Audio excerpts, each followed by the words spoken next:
Hey guys, so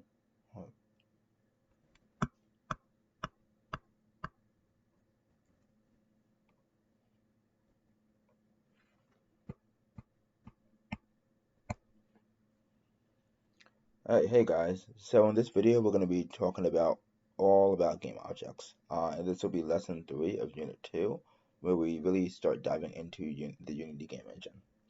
There can be a lot that we'll cover in this unit, so make sure you pay attention and definitely take notes in the notes section of the of today's worksheet. So by the end of the day, you'll have a great understanding of how to import custom game objects into editor and how to explain what components are. In addition, we'll be able to actually go over the lesson from last class and start tackling some of the problems together. So, without further ado, let's actually first start by actually recapping the programming that we did last class. So, in class, you guys will have 10 minutes to do a quick debug session where you can actually work on the programming challenge sheet that you did for homework. And if you need any help, just flag me for help. What I'm going to do is I'm going to actually go over some of the stuff now.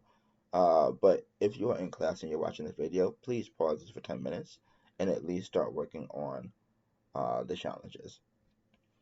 At this point, I'm going to go over the challenges from that class. So here we go. So the first thing you want to do is you want to open up Unity and open up the project you worked on last class. Again, you want to first start with Unity Hub and then select your project so that everything opens up in the proper way. From there, you go to Assets, Course Files, Lesson Activity, and then U2L3, which stands for Unit 2, Lesson 2. And then you can click on the scene, like so, and you will have what you need here. My text is not showing because it wants to be stupid today, but that is fine. I will find other ways to get that text showing later. Let me just quickly look over here, see if I can just make it pop up. It doesn't seem to want to work, so just not going to stress it out right now. What I'm going to do is I'm going to actually go over how you can work on the challenges. So if you click on the monitor, right here, you will see Intro to C# script. I'm going to double click on this script and then go into the challenge that we started last class.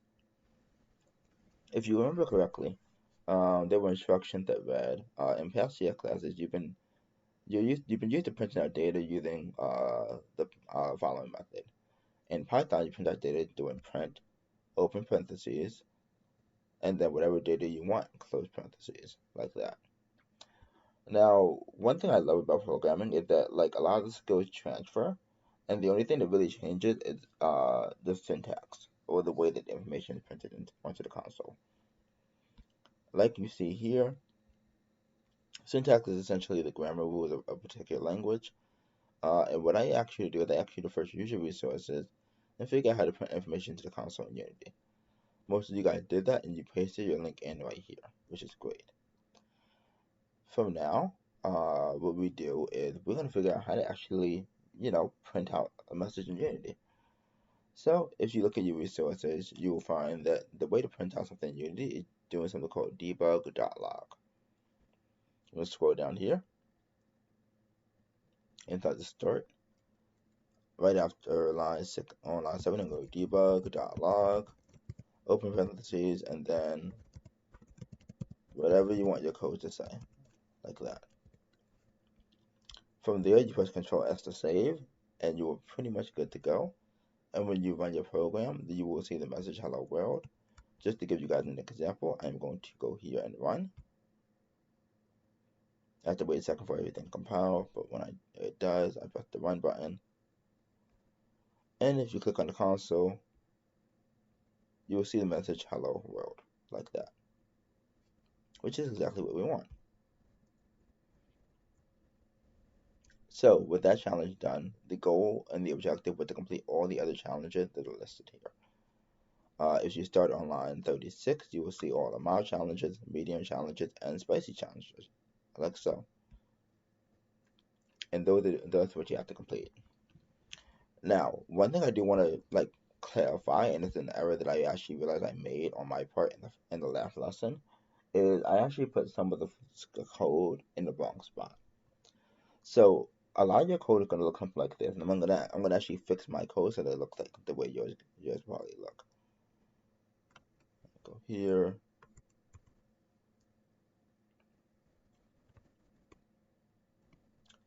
A lot of your guys' code looks like this, where we have the voice start, which is our start function. We have the debug log that prints out hello world that we did on line 70, and then you have your mild, medium, and spicy challenges here. Here.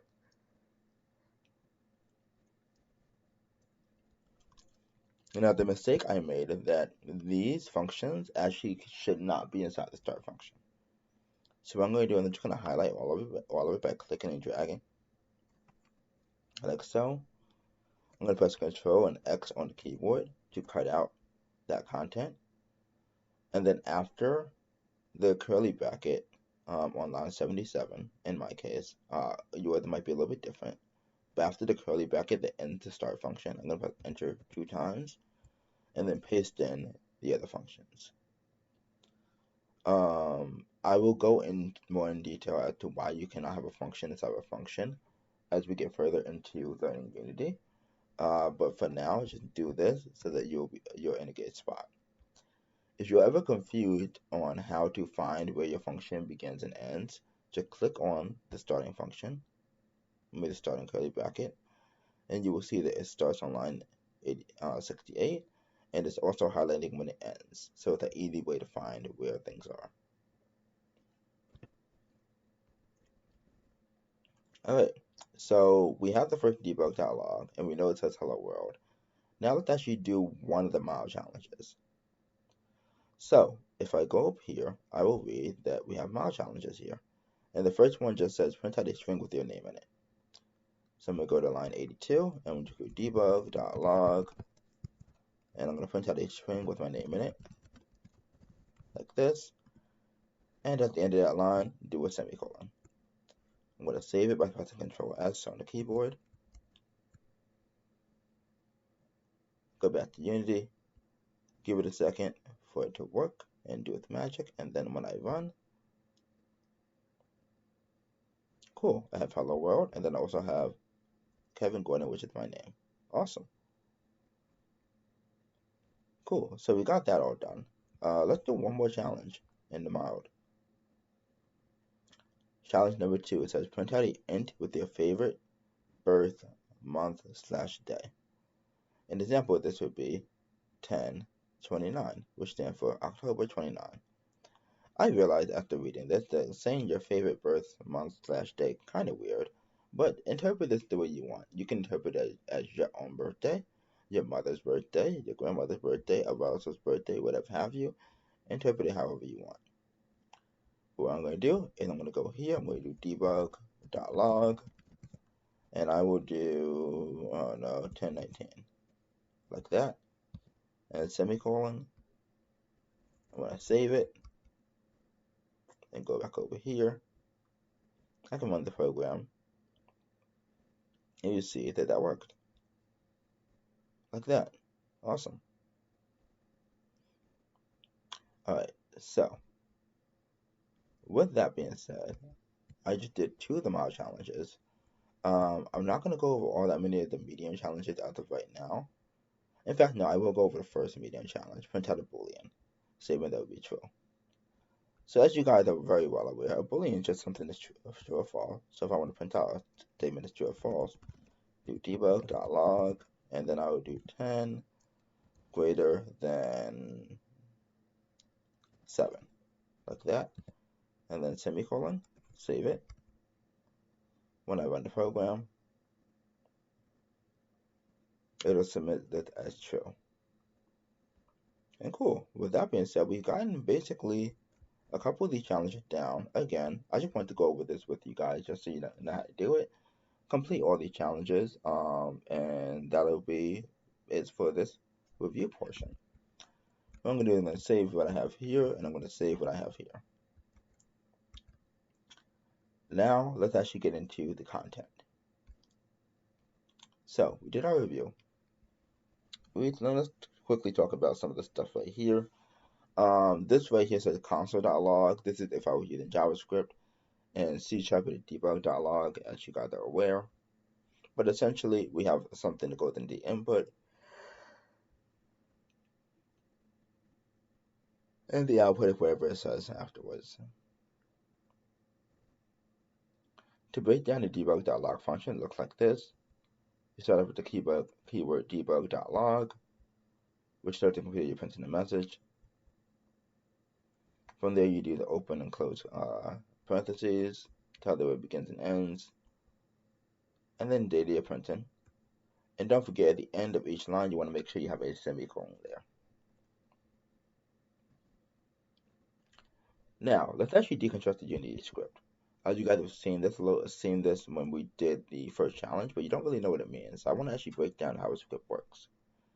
Starting with the top part. This top part is basically any package that's imported into Unity. Think of this as a way to get access to a bunch of different tools that we can then use to modify our code in Unity. So for an example, if we wanted to change our text, we would use a text package that we can actually add in text into our code. That may sound a little bit weird now, but don't worry, it'll make a lot more sense as we get further into this unit. Next part is this part right here, which is basically the name of your script. In this case, this is the script is called blank script, model behavior. While we can actually change this from model behavior to something else, we're going to leave this alone for now. Changing this won't come up until like probably unit 4. So the only thing you really need to know about this part is that this is the name of your script. One warning that I will give you is this. It is in your best interest to not rename a script inside of Unity. Reason being is because if you rename it inside of Unity, you also have to rename it here. Sometimes that can cause things to break, so it's in your best interest to not rename a script. If you want to have your script be a different name, just make a new script, copy your content from one script over to the next, and you're good to go. But that's just a quick forewarning I want to give you guys, just to make sure you guys don't try it. Finally, after that, basically just put in your code. So from line 6 to line 18 is essentially your coding space and your coding playground. Whatever code you put in there will actually execute. And speaking of execution, we're going to go into order of execution in a second. But again, this is how you deconstruct a Unity script. Now let's talk order of execution. Think of order of execution as the order in which Unity executes any function in your C# script. Unity executes functions in a very specific way every single time. The first function it always tries to activate is the awake function. And this script triggers as soon as the game starts to load. So as an example, when I go here and I press run, it takes a second. And in that second, it takes that it's doing all of the awake functions. The second thing it does is it executes the start function, right? So if when I press play, it takes a second and it's doing all the awake content, as soon as the game starts, it executes everything inside the start function. And then finally, the third thing is the update. Update basically, think of it like a while loop, a continuous while loop, and it triggers every single frame. So every single frame, if something decides to update, it'll keep triggering it over and over without stopping. Alright, so that's order of execution. The final thing I want to note for you guys is the difference between the data types. So we've been used to so far a string, an integer, a float, or a boolean. And those are kind of basic data types. But what we're going to do is we're going to actually dive deeper and start classifying data types as either a value data type or a reference data type. Right here, they list of both.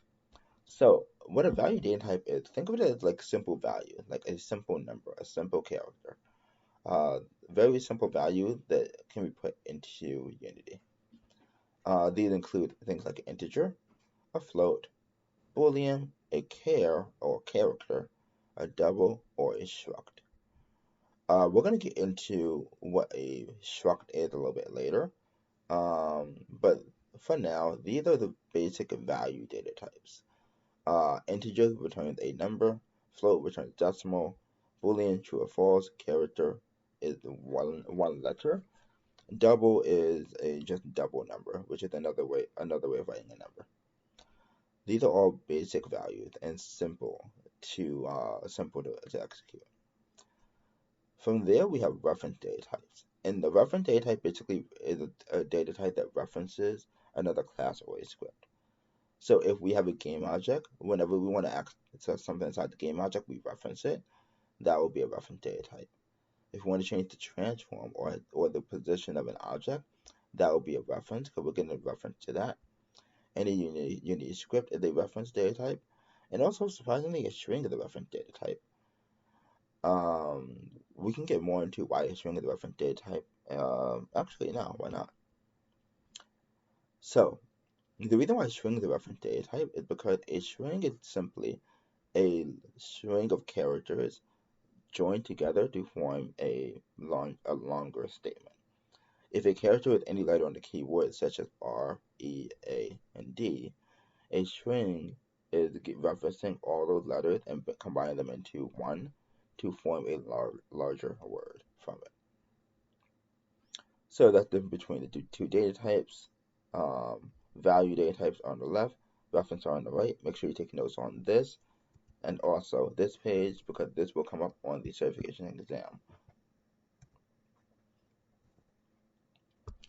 Alright, cool. The very last thing we're going to do is we're just going to talk about assets and how to actually add objects into your Unity scene. So, assets in Unity. What's an asset? A Unity asset is literally any item that you can put into your Unity game or project is an asset. Anytime I add in a picture into this project folder, so I'll go here, and the picture I add ends up becoming an asset in Unity. All assets are stored in your project window, just like I've mentioned many times before. Any 2D art, any images, any audio, it's all going to go inside this project folder or project window. Alright, finally, boom. We're going to talk about game objects very quickly. And the activity for the latter part of the class is just to we create Pong. So, boom. In the same way that any item we bring into the project folder is going to be a Unity asset, any object you bring into your scene is going to be a Unity game object. So if I would click here and I bring this guy into the scene, this guy is now a new game object, and you will see it's a new one because he appeared right here, like that. Any object in the scene is called a game object. Like you saw when we put the image into the screen, it added it to the hierarchy, and we were able to see the components that made up that game object. Every single game object has a transform node right here, and if we're looking at a 2D object, it has a sprite renderer, like so. Here's what you're going to do for the rest of this demo. You're going to locate the Pong folder inside of Unity. It'll contain some sprites for the game Pong. You can just select one of those sprites and drag it in there into your scene, and then discover how to move, rotate, and scale the object. And your goal is to basically make a game of Pong, and by making game, I just mean the visuals. Just to show you where things are, if I click on sprites, you will see that I'm in Pong. Double click, boom, I have my Pong game. What I'm going to do is I'm going to actually go to U2L3, go to the demo, and I can save it, why not? And now I'm going to go back to the images, sprites, yada yada, and I'm just going to click and drag this in here and just start making my game of Pong.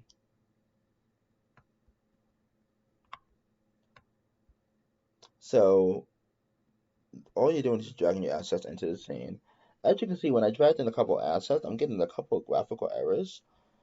These are actually not errors. You just need to figure out how to make one object appear in front of another. And that's that. Also, you got to figure out how to move, rotate, and scale an object. I am moving the object, and I press the button to move it, rotate, and scale it. But I want to see what you guys come up with on how to do it, and then before I show you guys the proper way of doing it.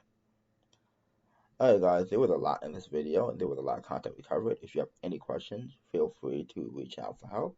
In addition, one great thing about videos is that you can pause and rewind them. So if you need assistance, just rewind the video, and you'll be good to go. Alright, with that being said, I will bid you all farewell, and see you guys in the next video.